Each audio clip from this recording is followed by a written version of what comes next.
اہم معاملے پر بات کریں گے. ہمیں جوائن کریں شاہد رند صاحب جو کہ معاون برائے اطلاعات اور سیاسی امور وزیر اعلیٰ بلوچستان ہیں. شاہد رند صاحب بہت شکریہ آپ کے وقت کے لیے. یہی سوال جو کاکڑ صاحب کے سامنے بھی رکھا ہے, بلوچستان میں عام شہریوں کو نشانہ بنانے کے آخر مقاصد کیا ہیں؟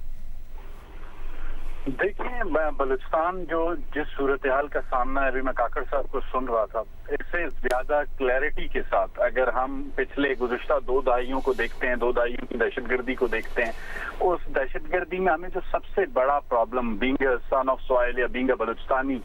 پیش آتا ہے, وہ یہ پیش آتا ہے کہ جو کنفیوژن جس کا ذکر کاکڑ صاحب کر رہے تھے, جو کنفیوژن اسلام آباد میں چند اینکرز کے لیول پر,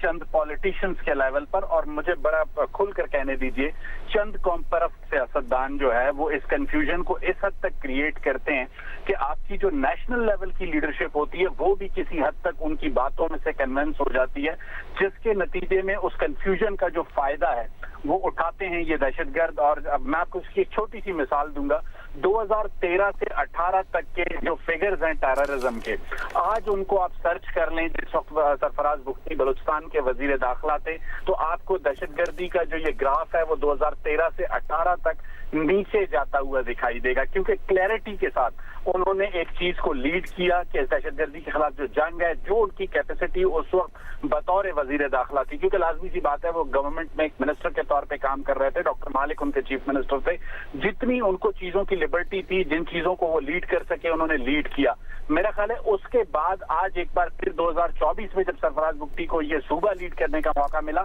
تو وہی جو 2013 والا ان کا جو ول پاور تھی, جو ان کا کام کرنے کا انداز تھا, انہوں نے اسی کو لیڈ کیا. اور آج ہم بار بار اسلام آباد میں بیٹھے اپنے تمام طبقات کو یہ بتانے کی کوشش کرتے ہیں کہ دہشت گرد جو بیرل آف گن سے بات کر رہے ہیں, جب تک ہم بغیر کسی کنفیوژن سے ان کا جواب بیرل آف گن سے نہیں دیں گے, ہم پولیٹیکل کنفیوژنز میں پڑیں گے, تو اس کے نتیجے میں ہر 3 سے 4-5 سال بعد یہ دہشت گردی کا گراف کبھی اوپر جائے گا اور کبھی نیچے آئے گا. اور کاکڑ صاحب نے بہت کلیئرٹی کے ساتھ آپ کو ایک لفظ کہا کہ کرۂ ارض پہ پاکستان کا اگر کوئی دشمن ہے, یہ سوال میں آپ سے پوچھوں تو آپ مجھے ایک ہی جواب دیں گے, ہندوستان. چاہے اس کے لیے اسے افغانستان کی سرزمین یوز کرنی پڑتی ہے, چاہے اس کے لیے اسے وہ ایران کی سرزمین یوز کرنی پڑتی ہے, اور ہمارے خلاف ماضی میں یہ سارے کام انہوں نے کیے ہیں اور موجودہ جو حالات ہیں ان میں بھی کر رہے ہیں. ایک اور سب سے بڑا ریلیونٹ ریفرنس کاکڑ صاحب نے دیا کہ جب ہم فیس لیس کورٹس لے کر آ رہے تھے دہشت گردی کے خلاف جنگ میں لڑنے کے لیے, تو بہت سے انسانی حقوق کے چیمپئنز, بہت سے اینکرز کے ٹویٹس موجود ہیں